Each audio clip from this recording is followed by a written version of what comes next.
Hello, welcome to my channel. Today, I wanted to give a video for beginners who may not know anything about a bass at all. And I've been asked to do this by a few people, so I thought I would do that today. So first of all, um, this is a 4-string bass. You got 5 strings. Some people play 5, some play 6. I prefer the 4 myself. I always have. And no particular reason, I don't guess. It's just what I've always liked.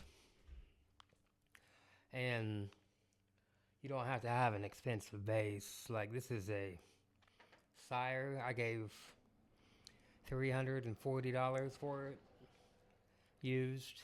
And they're on the same level as like a higher end Fender, honestly. They're good basses. I got a $2,000 Fender over here, and this Sire is comparable. It's Marcus Miller V7. Excellent bass. So, first thing I want to go over is you always want to make sure you're in tune.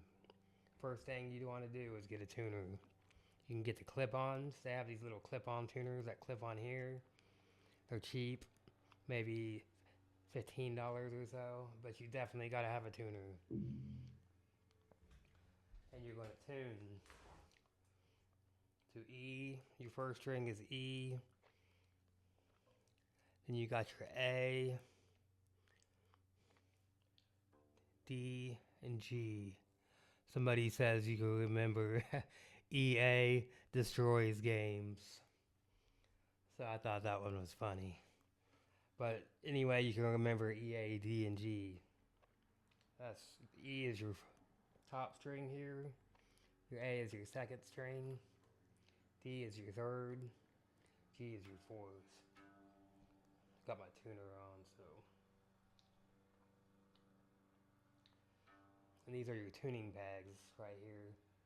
You tighten and loosen. If you turn it towards you, I guess it depends on how you got your strings, but it loosens it.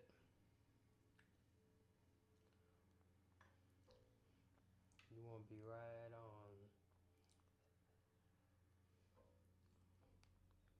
Your tuner will have a little meter that when it's in the green, it means that you're in tune. Like so. Then this bass has a little bit of a more complicated preamp. A lot of basses, you'll have 2 knobs. You'll have your tone knob and you have your volume. And your tone, I'll put this in passive mode.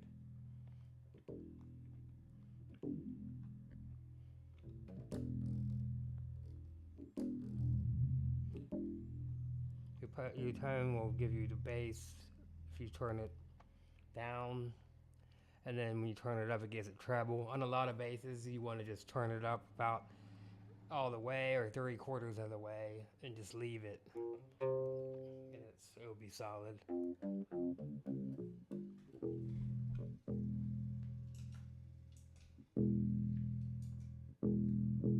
And on this end of the bass, you got your bridge, and the strings go across, and I don't know if you can see that, but you can raise these up with like a Allen wrench, and it will set the height of the string. And I try to get them as close as I can without getting any buzzing. But it's just, that's something, if you're a beginner, you want to have somebody else do for you, set it up, because you're going to have no clue what to do. And you got the nut here. This is where the strings go across to keep them off the fretboard up top. Very important piece. That over time it can wear down, get damaged on an end, and the string will start sliding out. So that's one of the more important pieces that people don't really think about. Then these little metal bars here going across are your frets. And when you pluck, you want to be close, as close as you can to that fret bar. It gives you the right note. You don't want to be in the middle. You want to have your finger like this, end of your finger next to that fret, all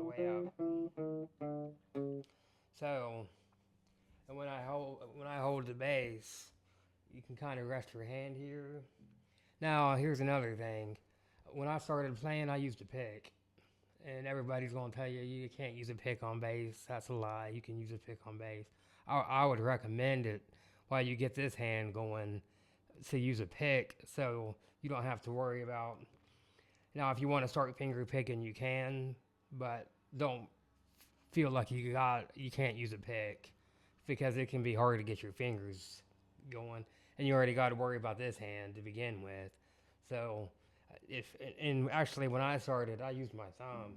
I picked like a cat. I was 9 years old.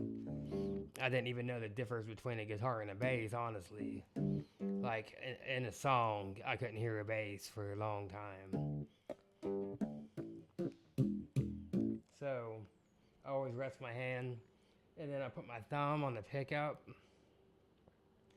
and then you want to alternate your fingers, your index and your middle, and you just pick back and forth between them, index, middle, and you can start off on that top string, just picking that. It gets that feel. You're going to get blisters on your fingers probably, and it's going to be sore, and it takes a few days to get the hang of it. I mean, sometimes I still get blisters on my fingers. And then you want to go through each string, like from the E, and then go down to the A, second string, and just pick. You don't really need a metronome or anything. You just want to get used to picking. Then down to the third string. It will take some practice. You got to have that strength in the top of your hand even. You'll feel it when you're playing. Like after a while you gain that accuracy. But it can be difficult just to move your fingers in the beginning. So don't expect to do it in a day. And you want to go up and down like that.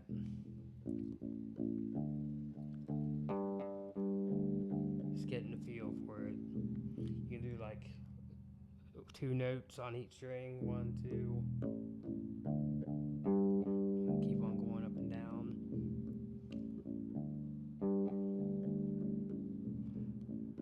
And then once you get that, you can skip strings. You can go from the first string to the third string.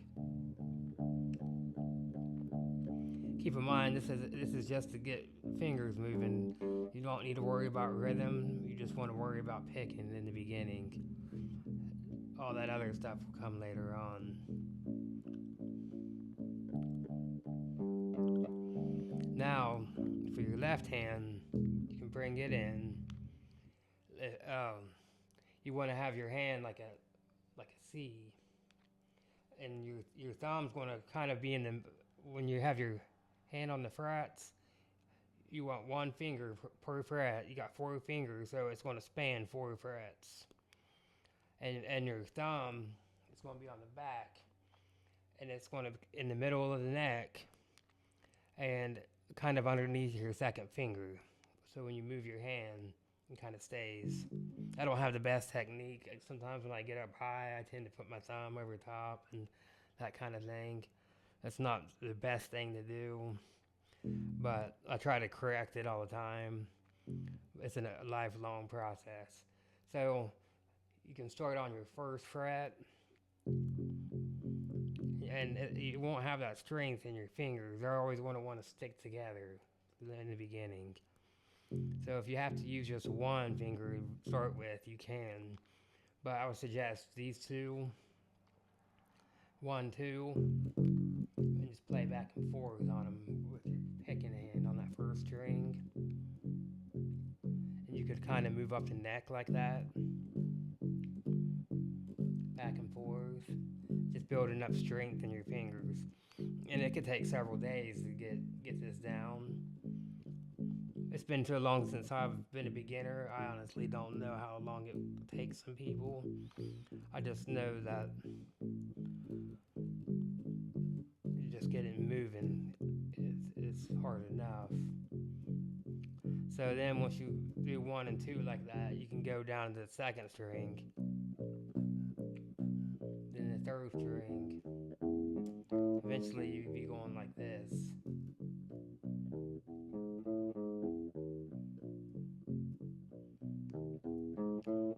You can go up to the next fret, do the same thing.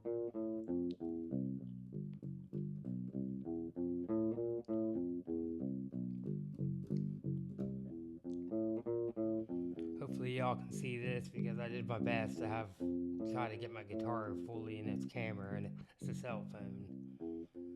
So I had to back way up. So I apologize. Hopefully it's not a problem for y'all. So then you get them first two fingers down. You can do the second and third finger, which is going to be tough. That third finger is always the one hard to get moving. And you want to do the same thing back and forth.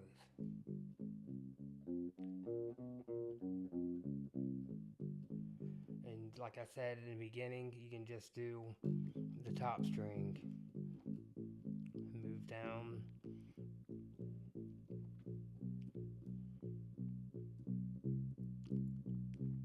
And you're always going to be alternating. Remember, with these fingers, you want to go back and forth. And index, middle, alternate. And when you pick, you want to pick through the string. You don't want to stop on the string, or you want to pick through it. And you kind of rest in your forearm on the bass here. And you don't have to stay in this spot. I always rest my thumb on the pickup, but you can do it down here on the neck.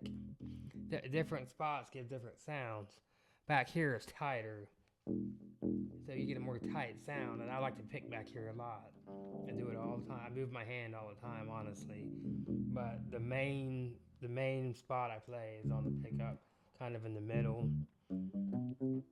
When I'm soloing, a lot of times I move back here because it's tight.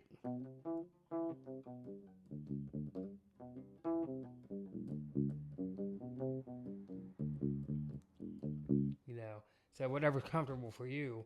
And just, you got to be relaxed too. That's another thing, is you don't want no tension. You don't want to squeeze this hand down. You don't want to be, it's gonna, you got to kind of think of it like holding a tennis ball in your palm, And that's kind of the shape you're going to have.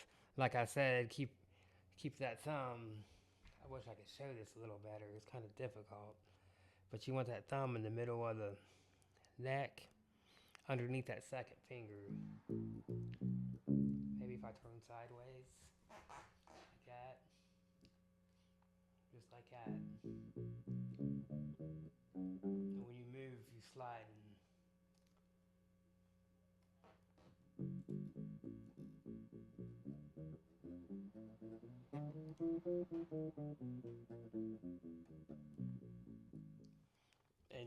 And you're playing on the tips of your fingers. I don't know if that was a better view.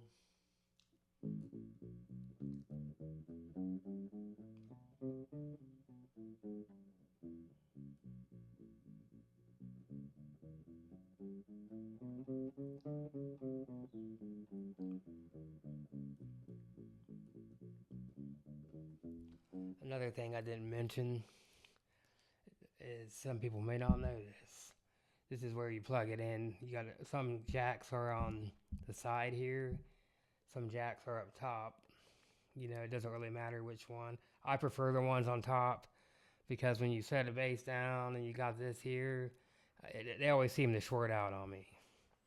I've been lucky with this bass and my Fender so far, but I've had many of them short out.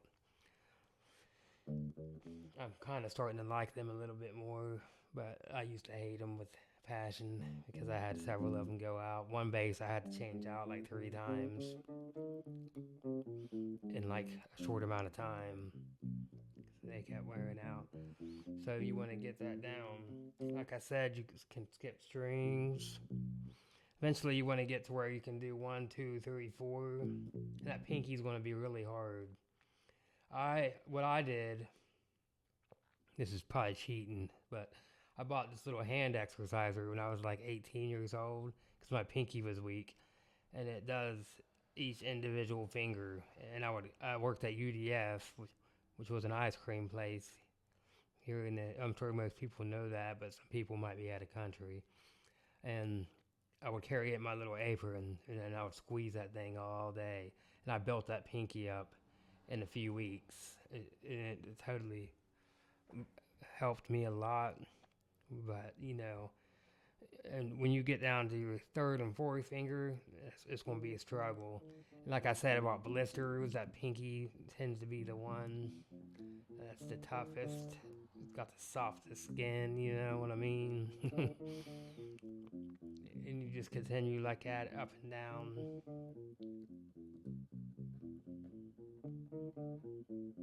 You don't have to keep your fingers really like when you're doing these kind of exercises. Like if you notice my top two are kind of high up, that's just because I'm trying to get.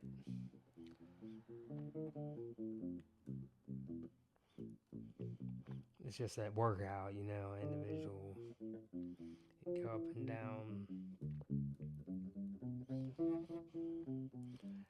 And, like if the main thing you want to do is have fun playing.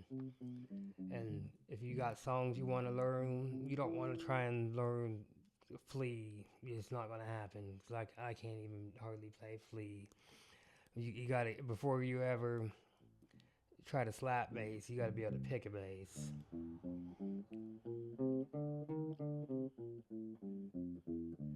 One good pattern to learn, simple, is a blues pattern where you would play this little shape here.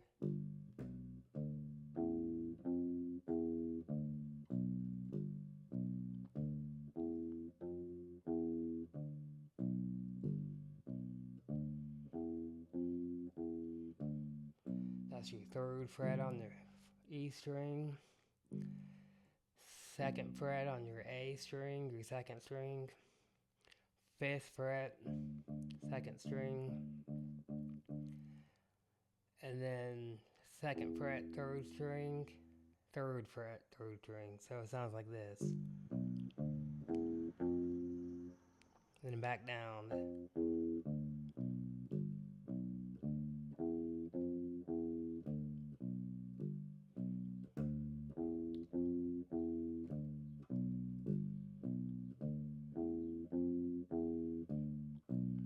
That's one, and you can play this other one.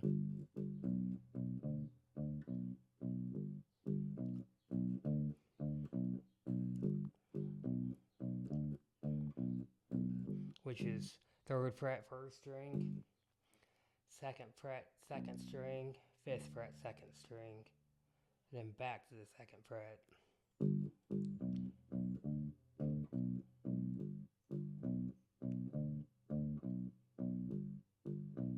That's a simple little exercise you can do. Start off. And that gets you moving and playing on the first two strings.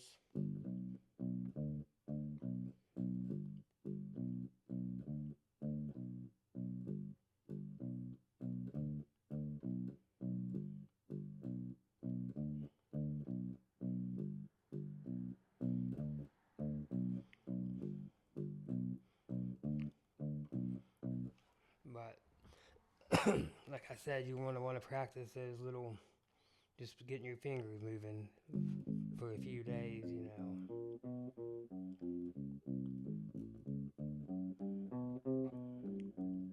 if you have to play that little blues pattern just to have fun and because you want to play something, you can use one finger.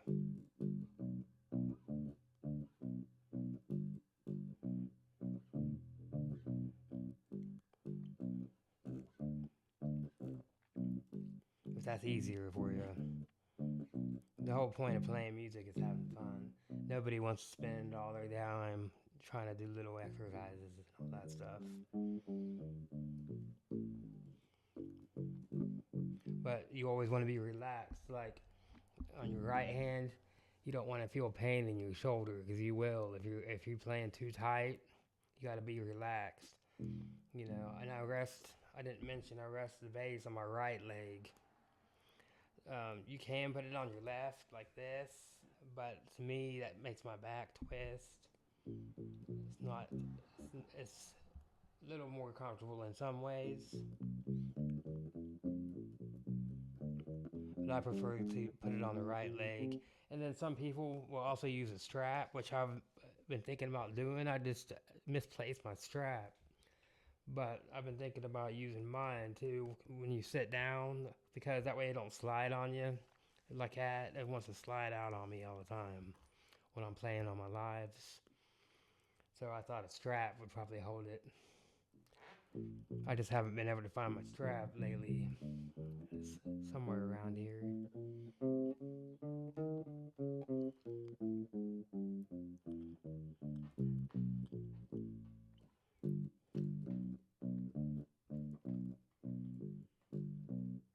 So that's just a couple little things, little tips that y'all can do. Um, as far as a bass goes, you don't need nothing expensive. I know I got expensive bass that I play on live.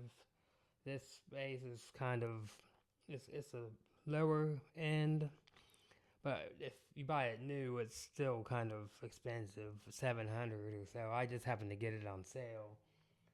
But you can buy a Squire, like a just a Fender makes the best, in my opinion, the best basses, cheap basses, and it's going to be quality, you know. And I mean, I watch some of the best guys I watch on YouTube play a Squire, you know, and they love it. So you can't go wrong with Fender. And if you have a little bit more to spend, I would still go with Fender. You know, you can get a Mexican Fender for probably, well, nowadays are a lot more expensive. But my real suggestion is if you got the money and you can buy something medium for $400, I'd go with Sire. I love this bass, I do. I got that Fender, $2,000 Fender, and this is just about almost as good. It's not quite. It's not as comfortable down here on this end as that bass is. And I like the sound of that one a little bit better because it's precision bass. That's another thing I didn't bring up. A jazz bass. This is a jazz bass. It's the pickup style. You got a pickup here on the bridge. You got a neck pickup. And let me show you my P.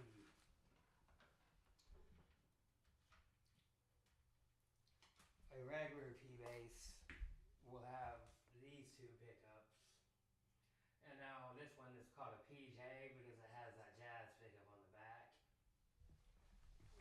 But it's considered a precision ultra, but it's got the jazz on the bridge. But you know, they got Fenders where you just got these two pickups. And that's like the classic Fender, you know. Excellent bass. You can't go wrong with either. You know, they're both excellent. And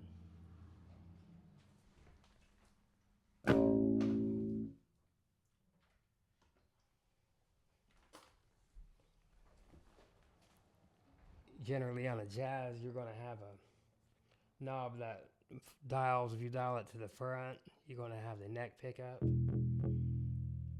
Dial it to the back, you got the bridge pickup. A little bit thinner sounding. And you keep it in the middle. I would suggest, until you know what you're doing, keep it in the middle. And another thing, as far as amps go, you can get like little practice Fender Rumble amps, and they're excellent for practice. You don't need anything real expensive.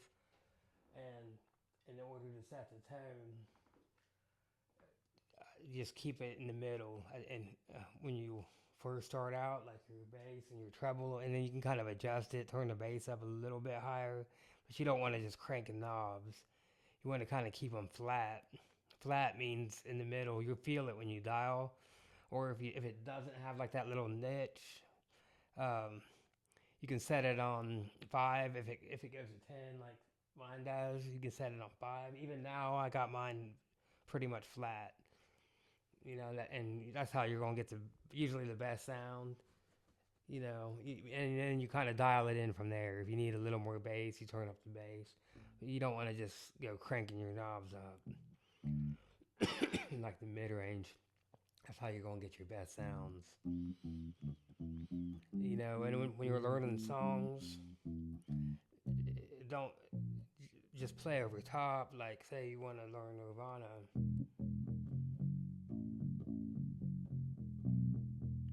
try to listen really close and try to copy their sound if you can. And and that's how you're going to learn is like when you play different songs, try and copy the tone. I still have a rule that when I learn a song, I'll play it 50 times before I'm done, no matter how easy. And because I always catch, it's the little things, the little tone things. After time, you start figuring out even the area because it sounds different playing this D down here and playing this D up here. Same note, but it's a little bit bassier down on this, on the first string. And there's a lot of little things that you figure out as you go. The main thing is being consistent.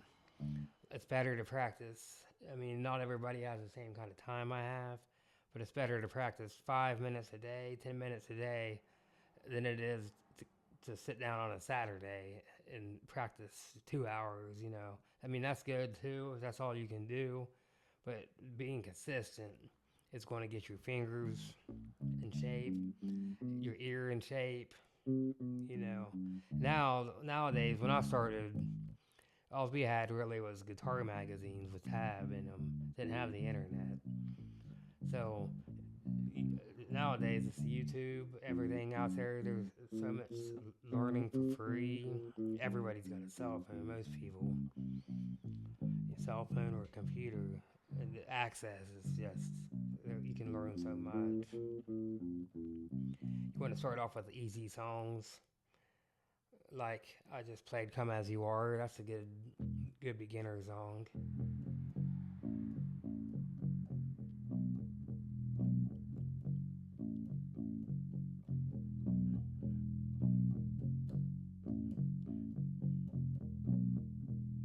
It's a little bit tricky, but it's good to kind of push yourself to learn and stuff. And I can't really think of anything offhand else that's real simple. It's been a long time since I've thought about beginner bass lines and stuff like that.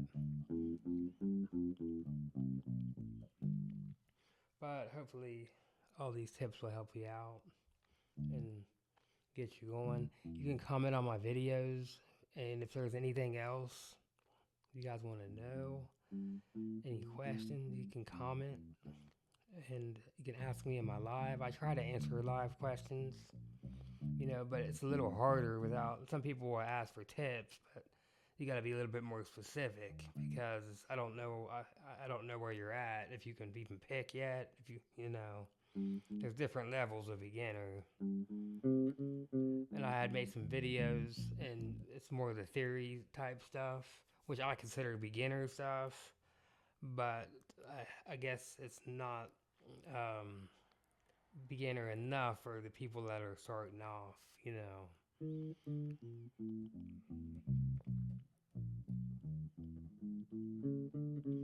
Like I said, just getting your fingers moving, staying relaxed. You don't want no pain in your shoulder. You don't want no pain in your hand. If you get pain in this hand, just stop playing for a while because you can get carpal tunnel.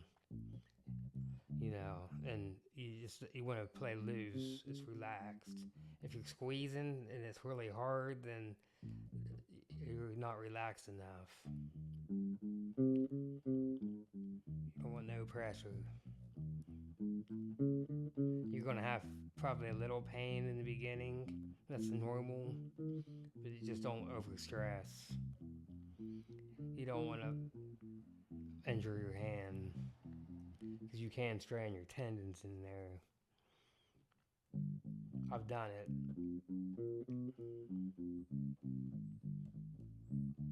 And I used to have this problem of when I played, like when I got digging in, when I'd want to squeeze, and my hands would hurt.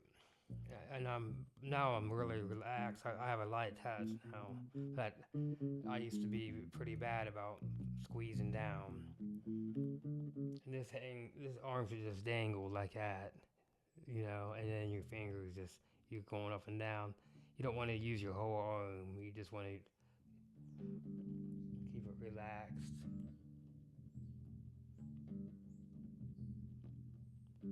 You can rake. It's called raking when you come back from the bottom to the top string. You can just kind of drag that finger across. But you want to get used to that alternate picking. So for now, that's going to be my tips. If you all need anything anymore, give me some feedback because I'm new to teaching, I've been playing a long time. You kind of forget what people might not understand and that kind of deal. So if you can give me some feedback and you got questions, I'll make another video, if it's needed, if people ask for it.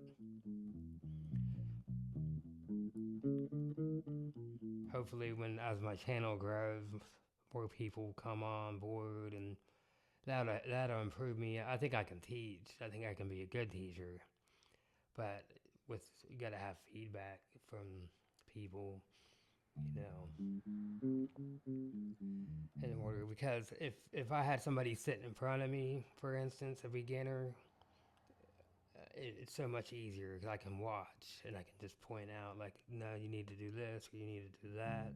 And it's a lot easier. If you can't see where people are at, it's a little bit more difficult. But I appreciate all the support. I'm up to 3,600 subscribers now, which is amazing. I got like 1,400 this week alone. So it's starting to pick up. And my main goal when I started this channel was to teach. And I never intended to do a live stream. Live streaming just took off. And I love that because I like playing all my stuff. And I'm always coming up with new stuff. I just never imagined that people would care about bass. I thought I would be making some shorts here and there and doing lesson videos. So I appreciate all the support. It does mean a lot. I'm trying to get monetized so that YouTube can pay me. They pay you through ads. I don't want to take money from supporters, People got enough to pay for. So YouTube can pay me. So I'm just trying to get my watch time up, which is by making videos and doing live streams. So I appreciate everything and everybody that watches. I enjoy talking to people. So don't be afraid if you watch to ask questions. I got some glasses coming tomorrow, because the problem is I sit back here and I can't really see the screen. So I'm blind as shit. But so I'm not ignoring people. If you all are commenting, it's a lot of it I can't see all the time. But I'll have glasses tomorrow. That'll help a lot. So I enjoy talking to people about music, about whatever. So you can ask questions. I don't mind.